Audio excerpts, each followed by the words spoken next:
Alright, Brent Porcia at topvelocity.net. This is a 3x pitch biometric analysis, David Aardsma, 2016, currently Blue Jays to 2009 with the Mariners.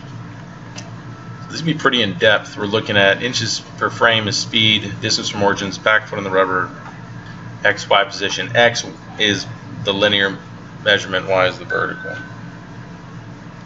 Okay. If we look just in this position here, we can see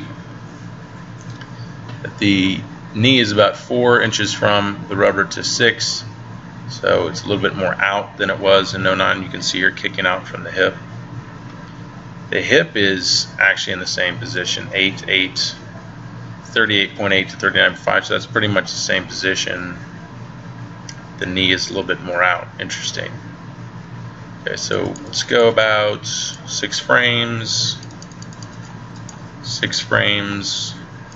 You can see the hip once again is, well, the hip's 10 inches from the rubber to 13, so you're a little bit earlier. You can see moving a little bit more with your hips, pushing your hips, leading with your hips down the mound. Your knees are closer together initially too, which is going to mean that that lift leg is going to start later getting out. Back knee is now 8 to 5, so now you're, well, same thing. No, sorry, the knee is still leading ahead along with the hips. You're 37 inches from 38, so you might be flexing more, but probably pretty much the same. Okay, let's go another 6. This is typically 12 is right before leg drive. Actually, let's stop at 10. Let's see how we're creeping along here. So 16 to 17, so you're still 1 inch ahead. 33 inches to 36. Now you're getting lower to the ground. At least that's what it's showing. It's interesting to say that. It doesn't look like it's lower, but maybe it is. It looks like you, I mean, if specifically we come from the front angles, see how that knee is more flexed here than it is here? Okay, I think you were flexing your knee more, but it's interesting that you're showing to be lower, so I haven't been able to figure that out. So a lot more knee flexion here. Specifically, if we go to frame 10,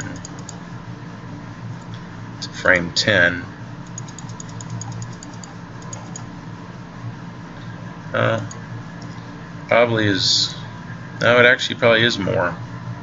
If I just look at that angle, maybe maybe you are lower. 55.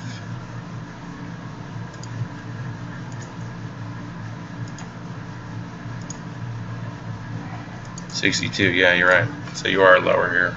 It just doesn't look like that from the side. Just probably because they're harder shadows over here, that's why. Okay. So as far as continuing where we are here, notice how your glove is already out. So your lift leg, let's look at the lift leg knee. It's 34 to 31, so it's 3 inches ahead. The glove elbow, 31 to 31. Actually, the glove elbow is the same. Maybe it's the wrist. Look at the wrist, 37 to 27. There you go. The wrist is 10 inches in front.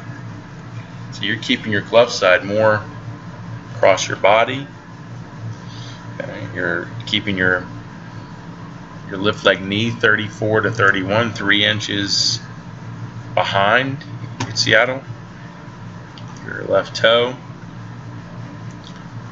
is 50 to 47, so your left toe is 2 inches ahead. So you're reaching out a lot more here, reaching out with the glove side, reaching out a lot more with the leg as well. So let's just go to 12 right before leg drive.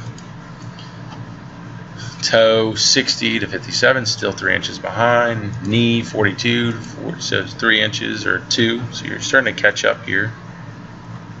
We look at the drive leg knee, it's 13 to 12, so it's 1 inch ahead here, and the hip is about the same.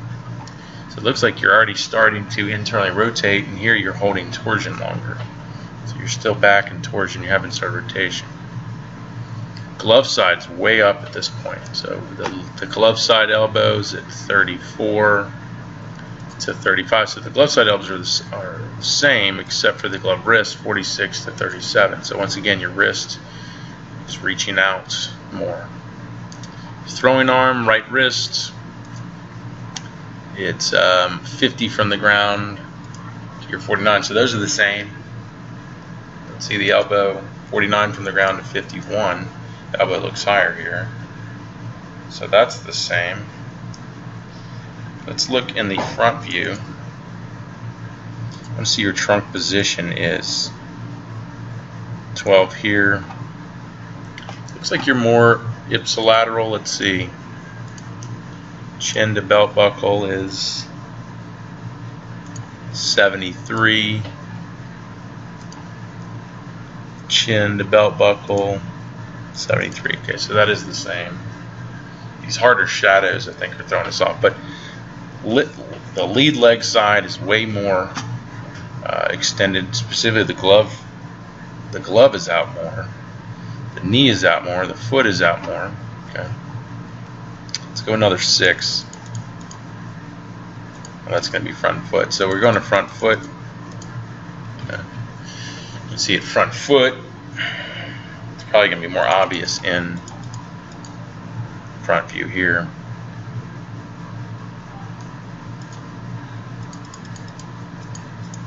Okay, so your arm is way more external rotation.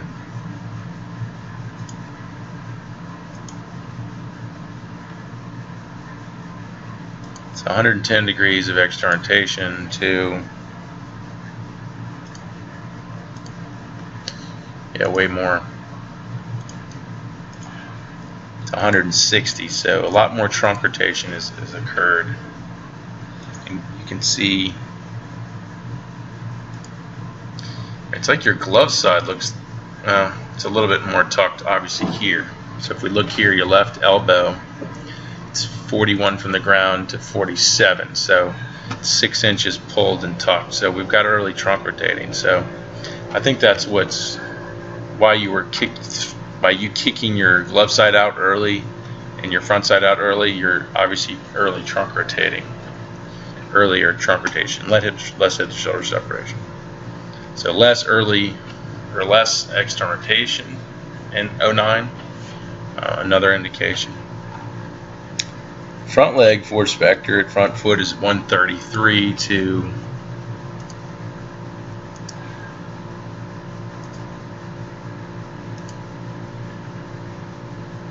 it's 123, so you got 10 degrees more flexion here. That's fine if you can get into more extension at pitch release.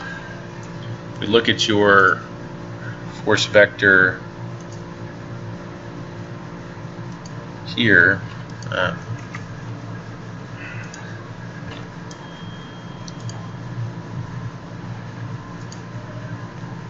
you're at 17. Let's see, we are in 09.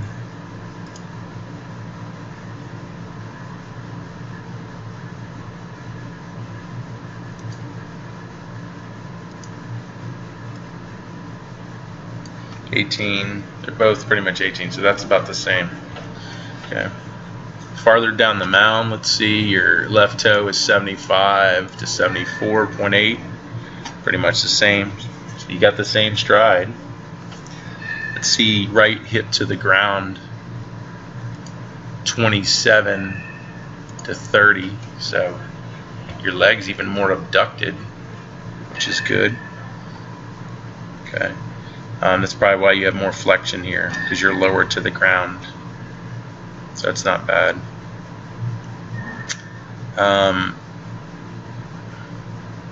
Let's go back and see that force vector at front, or when did that knee turn inward? So we really see it hard turn in right here, frame 14. Let's see when hard turned in.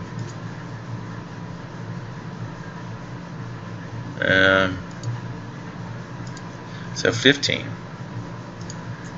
So you're one frame ahead on internal rotation of your back leg. So when that right knee was at 17 from the ground to your 13. So let's see when it hit 17. So it was at 17 here. It was at, see, it's just more torsion here. You're in more hip flexion. Your hips are more counter-rotated here. So that's because you're opening earlier. If we go back to here, at this point here, your knees are so much more spread apart, so you're open, and then your lift leg keeps opening out. So that's going to start some rotation. You don't start that till very late here. You can see all that good hip flexion here and counter rotation in those hips, which is allowing you to hold torsion. So you're opening early on the front side, which is causing the back hip to come around earlier, and you lose torsion, and then you start internal rotation early. So all this early movement is because this is reaching out, and then your early trunk is because this is reaching out. Okay. So we do need to really work on, I mean, even something of keeping this leg back longer towards that knee and keeping this glove kind of tracking that knee longer as well, because you can see all the way up to frame 12, your glove is still over the knee there. Frame 12 here, your glove is well pulled away at that point. So you can see you're not opening early. This is opening early, and then that, or here it's opening late, here it's opening early. Okay. And that's what's leaking a lot of ball speed. So if we see the and we see the, you know, obviously the external rotation there. Let's look at the front view. When that foot turns open, pretty much right there, that's 15. 15. So you're opening at the same time, you're just reaching out too early. So it's more not you opening your front foot, but reaching out too early, and the same thing with the glove. And then look when you get to front foot, or let's go just before front foot. We'll go 15. Look at the glove, left elbow, 54 inches from the rubber to 50, so 4 inches higher on your glove elbow. And wrist 53 to 47, so 6 inches higher with the glove. So you're doing a better job still of keeping your trunk more vertical here. Your shoulder abduction's the same, it's just your chin is more, I wouldn't even say the chin's more behind the belt buckle. Let's see, if I just did it with an angle tool,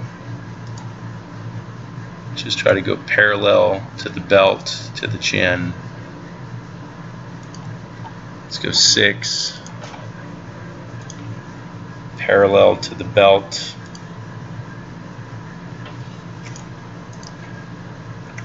Try this again. Parallel to the belt, to the chin is 6. So your chin is the same behind your knee. Could be because your knee is more internally rotated here, because that went earlier. That's causing you to, this to kind of dip. Well, I don't think that would do it. I just think it's the glove side. So you going this aggressive with the glove. So you reaching out here. Well, I think you're reaching the same. If you look at the toe position, it's 72 to 70. Well, it is 2 inches ahead. So you could be reaching more here and then lifting up more here. So the later we allow this to go, reach out, and the later we allow this to reach out, I think that it's all related. So I think all this is coming back to you reaching out too early with the leg, reaching out too early with the glove. I would like to see you get back to this. Let's prevent throwing the elbow and glove above shoulder height. I think that would be huge, because that is going to start early trunk rotation. It's not going to help separate your hips from shoulders, because the more this wants to drop, the more that wants to open. So this position here is why you stay in more hip shoulder separation, and it all still goes back to you not wanting to reach out so early with both your glove side and your leg. Okay. So let's watch the chin. Chin here is at 45 to 41. So you got your chin farther back here, which is probably just because you're more separated. This hasn't started yet. Let's see front foot strike from here, contralateral positions too. That would help. Okay, so if we go right down to belt buckle, I don't know. Chin, belt buckle up. We've got 6.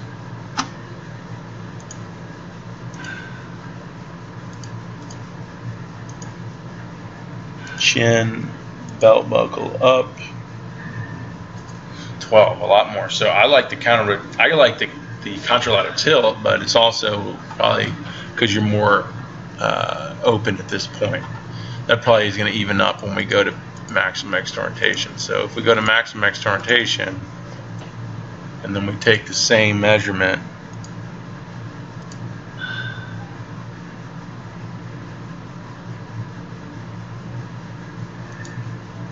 it's 8.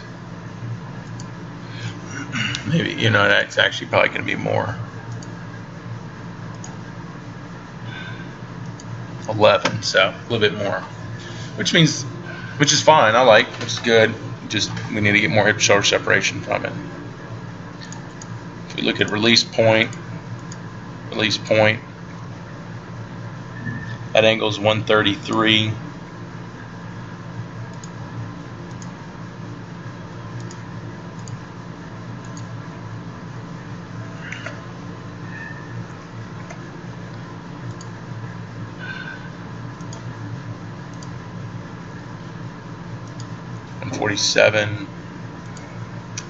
So yeah, I don't know how well this one was done. Let me do this one again.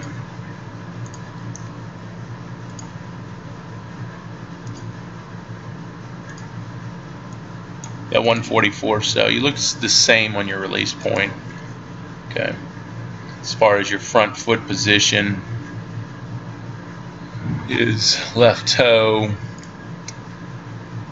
So it's -6.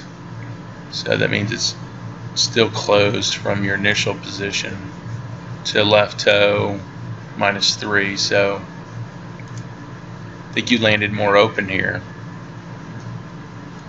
And your foot isn't as open. So it's like, I like your foot placement better now. Landed more open. Just interesting why you did that. Probably because it was a later opening of the foot, which might have created more hip rotation, which caused maybe more overall rotation of the front leg and everything. So could have been. If we hit here, front foot, I mean, your front foot is, we said was 75 from the rubber to 74, so pretty much the same. And if we look at the right hip to that, 41 to 39, so actually wrong. I mean, there's more hip rotation here. It's because you got more ankle extension. So I think what it's looking like, it's just the early rotation, you know, it's the early hip rotation because you're reaching out early, which is causing back leg to go early, glove side goes early, and it's killing hip shoulder separation. I mean, you can just see at this point there's significantly more. We see so much more horizontal abduction. We see so much more early external rotation here, front foot. You know, we only see, you know, 109 to,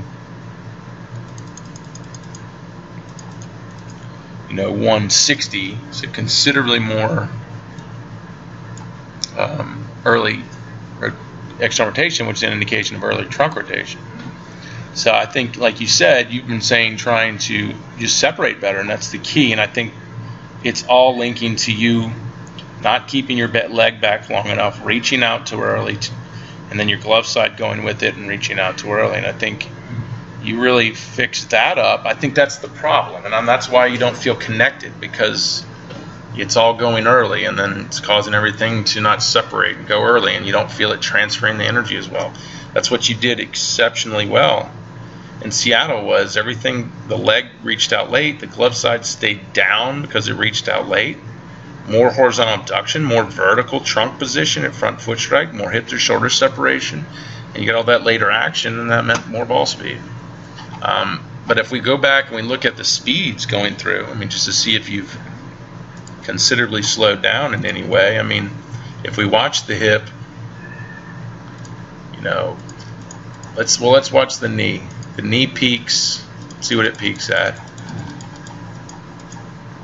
It's a 5.9, a 4.9. Now it's its highest at 16. Let's watch what your knee peaks at.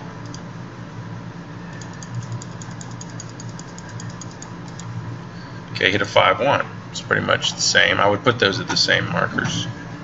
Yours, it just happened 2 frames early, so that's a timing issue. It's peaking 2 frames early. You're 2 frames later. We want it later. We watch hip speeds, peaks, 4.9. Hip speeds,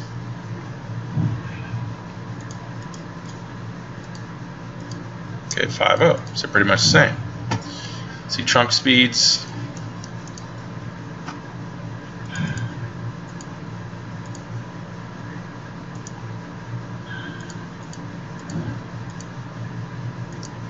Nine 9.6.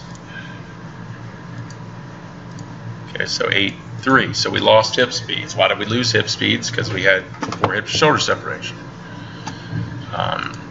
Let's look at chin speeds going forward and chin distance. That would help. So you're at 41 inches from the rubber, and then you finish after pitch release at 67. So that's 26. Which you're the best I've still put through here. 45 after pitch release, 68. So that's 23. So you're covering 3 more inches here, and let's watch the speeds through it. Here we're 5.1, 5.9, 6.8. Okay, you stayed up pretty good there actually. 5, 5.9, 6.8, 4.8, 5.8. Let's see, but you hit 6.8 here. You hit 6.8 after release. So let's see what you hit before you released the pitch, 5.9. So you technically there was more speeds here. So at this point you're at a 5.9 to a 6.8. So you know we cover more distances. You go faster. You stay close longer. You separated more. All the energy in the lower half was the same, but later here in 2009. So I think really the key is later for you. It's just, damn it, let's do it later, and let's separate, and let's convert that energy better, and you know, you're back to mid-90s.